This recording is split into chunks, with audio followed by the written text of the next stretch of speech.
नमस्कार, खबरों का पंचनामा देख रहे हैं आप। मैं हूं आपके साथ पूजा। हम लेकर आए हैं देश और दुनिया की 5 बड़ी खबरें जिसपे चर्चा के लिए मेरे साथ स्टूडियो में मौजूद हैं कैपिटल टीवी के editor in chief doctor Manish Kumar. Doctor साहब, बहुत बहुत स्वागत है आपका। धन्यवाद। सबसे पहले नजर हेडलाइंस पर। कांग्रेस के घोषणा पत्र पर सियासी दंगल, संपत्ति सर्वे पर जमकर बवाल। मल्लिकार्जुन खड़गे ने पीएम मोदी से मिलने के लिए मांगा वक्त, सौंपेंगे कांग्रेस के घोषणा पत्र की कॉपी। दिल्ली कांग्रेस में बड़ी फूट, कन्हैया कुमार और उदित राज के खिलाफ कांग्रेस दफ्तर के बाहर जमकर प्रदर्शन। कांग्रेस के कार्यकर्ताओं ने ही लगाए नारे, कहा बाहरी उम्मीदवार नहीं चलेगा। अरविंद केजरीवाल को कोर्ट से लगा बड़ा झटका, वीडियो कॉन्फ्रेंसिंग के जरिए डॉक्टर से परामर्श की याचिका हुई खारिज।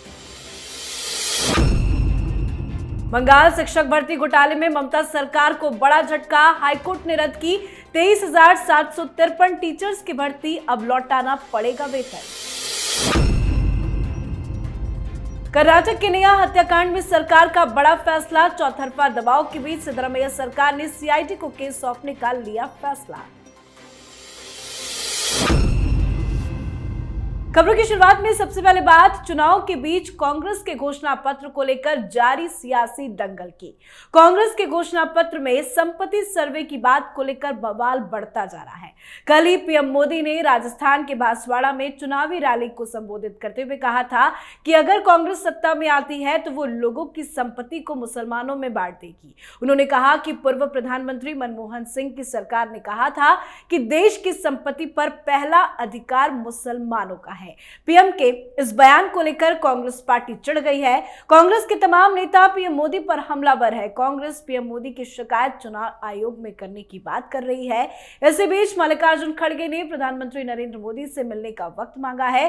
खड़गे पीएम मोदी से मिलकर उन्हें कांग्रेस का घोषणा पत्र सौंपेंगे। साथ ही आज पीएम मोदी अलीगढ़ पहुंचे थे और आज एक बार फिर पीएम विपक्ष पर जमकर बरसे।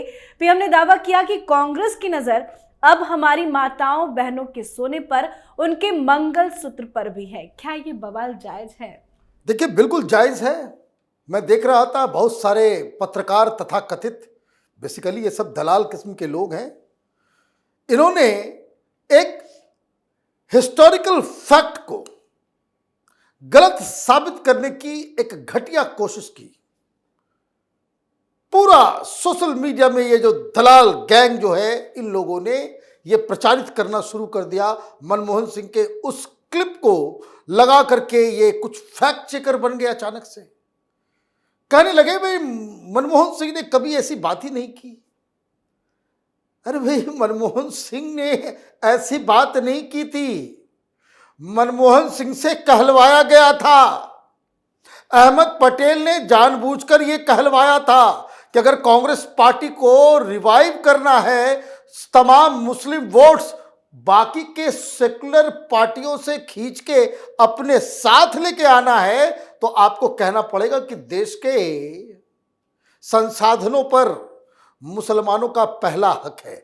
ये बात बाकायदा प्रधानमंत्री मनमोहन सिंह ने अपनी जुबान से की।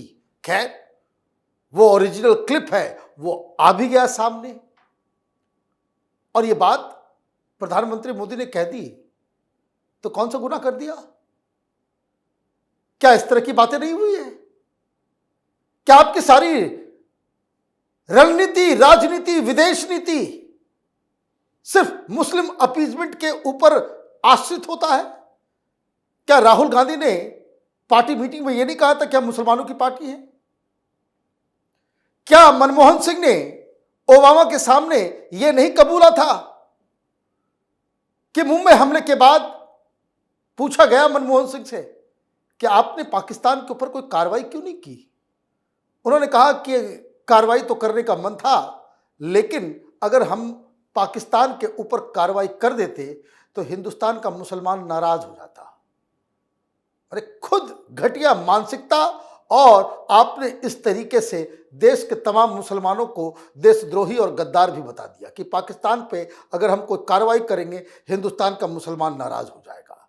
ये भी जाने दीजिए, आपको क्यों मिर्ची लग रही है? 2014 के बाद आप चुनाव हारते हैं। सोनिया गांधी, ए के एंटनी, जो एक क्रिश्चियन व्यक्ति है, उनके अध्यक्षता में एक कमेटी बनाई जाती है ये पता करने के लिए कि आखिर कांग्रेस पार्टी हारी तो इतनी 47 सीट्स आई थी सिर्फ, तो इतना कम सीट क्यों हुआ, इतना शर्मनाक हार क्यों कांग्रेस पार्टी की हुई। पहला कारण जो उन्होंने लिखा वो यही लिखा कि कांग्रेस पार्टी की इमेज प्रो मुस्लिम पार्टी की हो गई है, मुस्लिम लीग जैसी इमेज कांग्रेस पार्टी की बन गई है। प्रधानमंत्री मोदी चुनाव के दौरान ये सारी चीजों का वर्णन नहीं करेंगे तो कब करेंगे। राजनीति तो खेल ही ऐसा है, आपके पुराने पाप आपका पीछा आपके कब्र तक नहीं छोड़ेंगे, और इसलिए प्रधानमंत्री ने इस मुद्दे को उठाया है। ये मुद्दा बिल्कुल लाजमी है, देश की जनता वोट देने से पहले ये जानने का अधिकार रखती है कि कौन सेकुलर है और कौन मुस्लिम अपीजमेंट में देश को गिरवी बनाने को तैयार है। जी, तो कांग्रेस पार्टी अपने घोषणा पत्र को लेकर बुरी घिर चुकी है। कांग्रेस के मैनिफेस्टो को लेकर बवाल जमकर हो रहा है, तो वहीं कांग्रेस पार्टी के अंदर ही बवाल बढ़ता जा रहा है। सबसे ज्यादा बवाल इन दिनों दिल्ली में मचा है। कांग्रेस पार्टी ने उत्तर पश्चिमी दिल्ली से उदित राज को, तो वहीं उत्तर पूर्वी दिल्ली से कन्हैया कुमार को उम्मीदवार बनाया है, जिसको लेकर कांग्रेस पार्टी के अंदर विद्रोह बढ़ता ही जा रहा है। कुछ दिन पहले ही कांग्रेस की परिचय मीटिंग में बवाल मचा था, तो आज कांग्रेस पार्टी के कार्यकर्ताओं ने बाहरी उम्मीदवारों को लेकर नाराजगी जाहिर करते हुए प्रदर्शन किया और जमकर नारेबाजी भी की गई। पहले परिचय मीटिंग में बवाल और आज कांग्रेस के दफ्तर के बाहर कांग्रेस के कार्यकर्ता ही बवाल कर रहे हैं। ऐसे कैसे चलेगा चुनाव तक? हो गया, रिजल्ट आ गया बाहर 7-0। अब आप ये समझिए कि कांग्रेस पार्टी के कार्यकर्ता, कांग्रेस पार्टी पिछली बार पूरी दिल्ली में लोकसभा चुनाव में आम आदमी पार्टी से ज्यादा वोट लेकर के आई थी। आम आदमी पार्टी को 18% के आसपास वोट मिले थे, कांग्रेस पार्टी को 22% वोट मिले, और उसके बावजूद आप एक जूनियर पार्टनर बनकर के आप आम आदमी पार्टी के साथ गठबंधन कर लेते हैं। 3 सीटों पे आप लड़ रहे हो, 4 सीट आपने वहां दे दी। भाई कार्यकर्ता आपका गुलाम थोड़ी है भाई, वो क्या आम आदमी पार्टी का झंडा लेकर के घूमेगा? जो आम आदमी पार्टी सोनिया गांधी को जेल में डालना चाहती, भाई आपकी अंतरात्मा मर गई है। ये गांधी परिवार में लोगों की अंतरात्मा खत्म हो गई है, सेल्फ रिस्पेक्ट खत्म हो गया है, पार्टी की इज्जत जो है नाली में आपने बहा दिया है। भाई कार्यकर्ता तो वो गांव गांव गली गली घूमता है, वो तो बोलेंगे भाई कल तक तुम आम आदमी पार्टी को गाली दे रहे थे, अभी अरविंद केजरीवाल का झंडा लेकर घूम रहे हो। विरोध इस चीज का है। तो ये जो 3 सीटों के ऊपर कांग्रेस पार्टी ने बाहरी जेपी अग्रवाल की सीट को अगर छोड़ दे, तो बाकी जगहों पे कांग्रेस के कार्यकर्ता साफ साफ कह रहे कि हम तो हराएंगे। तो आपके ये दोनों तो हारे। जब अपनी ही पार्टी के उम्मीदवार के लिए आप कैंपेन को तैयार नहीं हो, ये कांग्रेस के लोग आम आदमी पार्टी के लिए उम्मीदवारों के लिए कैंपेन करेंगे या उनको हराने के लिए काम करेंगे? तो ऐसा मैंने कहा कि राहुल गांधी के लिए राजनीति उचित प्रोफेशन नहीं है। उनको he is a good man, holidays वगैरह पे जाना चाहिए, दुनिया देखना चाहिए। आजकल वीडियो अच्छा बनवाते हैं, तो वीडियो बनना चाहिए, हम लोग को भी इंटरटेनमेंट होता रहेगा। इस तरह के नोविस पॉलिटिशियन के हाथ देश का भविष्य नहीं दिया जा सकता। जी, अगली खबर में बात अरविंद केजरीवाल को लगे कोर्ट से बड़े झटके की।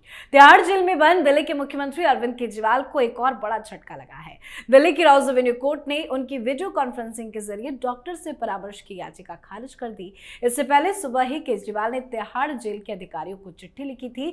चिट्ठी में उन्होंने जेल प्रशासन पर आरोप लगाया था कि उन्हें इंसुलिन नहीं मिल रही है और तिहाड़ प्रशासन झूठ बोल रहा है। राउज एवेन्यू कोर्ट ने तो याचिका खारिज कर दी। अब क्या नया ड्रामा करेंगे? देखिए, ये जो तिहाड़ी केजरीवाल है, ये बाज नहीं आने वाला झूठ, प्रपंच, अफवाह की राजनीति ये जानता है। आज तगड़ा झटका लगा है, और झटका लगने से पहले क्या क्या फैसले आए मैं आपको बताऊं। एक सवाल है कि केजरीवाल के वकील सिंघवी साहब मौजूद थे जब यह फैसला सुनाया जा रहा था, तो ये क्यों नहीं मांग रखी कि माय लॉर्ड, एम्स की बोर्ड तो ठीक है, लेकिन मेरे क्लाइंट को रोज 50 यूनिट इंसुलिन चाहिए, वो कम से कम मुझे मुहैया करवा दीजिए। नहीं तो ये बेचारे का जो है वो लीवर खराब हो जाएगा, तो किडनी फेल हो जाएगा, तो हार्ट अटैक हो जाएगा, मौत हो सकती है, मर सकता है, स्लो डेथ हो सकती है। ये तमाशा जो मीडिया में 4 दिन से ही आम आदमी पार्टी वाले ये नौटंकी कर रहे थे, इनके वकील ने क्यों नहीं जज साहब के सामने कहा? आप तो ये मांग आपने की नहीं, तो कोर्ट के अंदर कुछ और, मीडिया में कुछ और, पब्लिक को बेवकूफ बनाने के लिए कुछ और, पत्रकारों से विनती करके फॉल्स न्यूज चलाने के लिए कुछ और तमाशा। इस व्यक्ति ने राजनीति में ऐसा काम किया है कि आप देखिए आगे आगे क्या होता है। कहीं से कोई रिलीफ नहीं। इस शराब घोटाले में अब तक 50-55 कोर्ट से डिसीजंस आए हैं। एक अगर उसको अपवाद मान लें संजय सिंह के केस को, जिसमें ईडी ने मना कर दिया कि नहीं हमें इसकी जरूरत नहीं है, बेल दे दीजिए, एक बार भी कोर्ट से इनको कोई राहत नहीं मिली है। वो एक पुरानी कहावत है, 100 जूते भी खाएंगे और ये 100 प्याज भी खाएंगे। जी, अब बात ममता सरकार को लगे बड़े झटके की। शिक्षक भर्ती घोटाले मामले में पश्चिम बंगाल की ममता सरकार को हाईकोर्ट से बड़ा झटका लगा है। हाईकोर्ट ने पश्चिम बंगाल स्कूल सेवा आयोग पैनल की तरफ से की गई स्कूल शिक्षक भर्ती रद्द कर दी है। हाईकोर्ट ने 2016 का पूरा जॉब पैनल रद्द कर दिया है और लगभग 24,000 नौकरियां हाईकोर्ट ने रद्द कर दी। इस भर्ती में 5 से 15 लाख रुपए की घूस लेने तक का आरोप है। हाईकोर्ट के इस आदेश के बाद इन सभी शिक्षकों को 4 हफ्ते में वेतन भी वापस करना होगा। इन सभी टीचर्स को ब्याज के साथ ये पैसा वापस लौटाना होगा। इस झटके के बाद ममता बनर्जी का कहना है कि हाईकोर्ट का आदेश अवैध है और इस फैसले को चुनौती दी जाएगी। हाईकोर्ट ने तो फैसला सुना दिया, लेकिन वो कह रही हैं कि चुनौती देंगे। ये तो ऐसा हुआ कि जैसे किसी पेड़ के ऊपर बिजली कड़कती है तो कैसे वो जल जाता है, नेस्तो नाबूद हो जाता है, खत्म हो जाता है। चुनाव से पहले ममता बनर्जी के ऊपर यह बिजली गिरी है। हाईकोर्ट का यह फैसला आप चुनौती देते रहे, करते रहें। तृणमूल के कार्यकर्ताओं को लोग गांव में दौड़ा दौड़ा करके पूछेंगे कि हमसे माल खाए, नौकरी तो दिलवा दिया, अब 1 सप्ताह के अंदर तुम ही पैसे भरो। बताइए, ये लोग देश की सेवा करेंगे, डेमोक्रेसी बचाएंगे? नौकरी नौकरी कहते रहते हैं कि भाई जॉब कहाँ है, जॉब कहाँ है। यही जॉब देने का इंडी गठबंधन का जो है स्टाइल है कि टीचर की बहाली हो रही है 5 लाख से 15 लाख अलग अलग जगह। उसकी नौकरी देने के लिए शिक्षा मंत्री ही ममता बनर्जी का दाहिना हाथ पार्थो चटर्जी वो माल खा रहा था और पैसे कहाँ रख रहा था? अपनी गर्लफ्रेंड के यहां। बताइए, मैंने किस तरह का, कौन कौन सी गंदी बीमारी इन लोगों के चरित्र में नहीं लगी हुई है। अब नोटों का पहाड़ भी मिल गया और अब सारे जो लोग, और मैं आपको बताऊं, अब जो इनसे रिवील हो रहा है कि ममता बनर्जी की सरकार में जो नौकरी जो पा रहे थे लोग, कोई 5 लाख, कोई 15 लाख, कोई 10 लाख, उसके लिए अलग अलग स्कीम भी था। मैंने घूस देने का स्कीम आपको मालूम है, 5 साल 6 साल, वो क्या कहते हैं, EMI के साथ। कभी तुम 4 लाख रुपए दे दो, नौकरी तुमको पक्की हो जाएगी, तुमको इतना इतना वेतन मिलेगा, हर महीने इतने वेतन से अपना पैसा जो है वो जमा करते रहना। कौन जमा लेता था? वो TMC के कार्यकर्ता लेते थे। अब वो TMC का कार्यकर्ता गांव जाएगा? चुनाव के समय ये फैसला जो आया है वो न सिर्फ ममता बनर्जी की साख, TMC की राजनीति और TMC के कार्यकर्ताओं के लिए बहुत बड़ा झटका है। जी, अब बात आज की आखिरी खबर की। कर्नाटक के हुबली में कांग्रेस कॉर्पोरेटर निरंजन हिरेमठ की बेटी नेहा के मर्डर को लेकर कर्नाटक की सरकार जमकर विरोध का सामना कर रही है। सिद्धरामैया सरकार चौतरफा घिर चुकी है। इसी बीच सरकार ने इस पर बड़ा फैसला लिया है। कर्नाटक के मुख्यमंत्री सिद्धरामैया ने कहा कि उनकी सरकार ने केस की जांच CID को सौंपने का फैसला किया है। इससे पहले इस केस की जांच स्थानीय पुलिस कर रही थी। इसके साथ ही एक स्पेशल कोर्ट का गठन भी किया जाएगा जिसमें केस की यथाशीघ्र सुनवाई होगी। क्या ये जो फैसला सिद्धरामैया सरकार ने लिया है उससे वो बच जाएंगे क्या? देखिए, उससे सेटिस्फाइड नहीं वो। एक कांग्रेस का लीडर अपनी बेटी की मौत के बाद यह कह रहा है कि उसे अपनी ही पार्टी की सरकार के ऊपर कोई भरोसा नहीं रहा। यह तो ऊपर वाले का खेल है। I have full sympathy with this girl and his father. पहले दिन जब यह मसला सामने आया, टेलीविजन वाले सब गए, तो वो पार्टी लाइन लिया हुआ था। ये पिता ये कह रहा था कि वो दूसरे कास्ट का था, वो लव जिहाद से बच रहे थे। लेकिन जब इनको समझ में आया कि दोषी के नाम को छिपाया जा रहा है, केस को कमजोर किया जा रहा है, इनको समझ में आ गया कि गलत पार्टी में थे ये, जिसमें हर चीज वोट के आधार पर तय होता है, नाम के आधार पर तय होता है, किस धर्म का है, किस जाति का है, उस आधार पे चीजें तय की जाती है। इसीलिए वो सामने आकर के लव जिहाद का आरोप लगाया।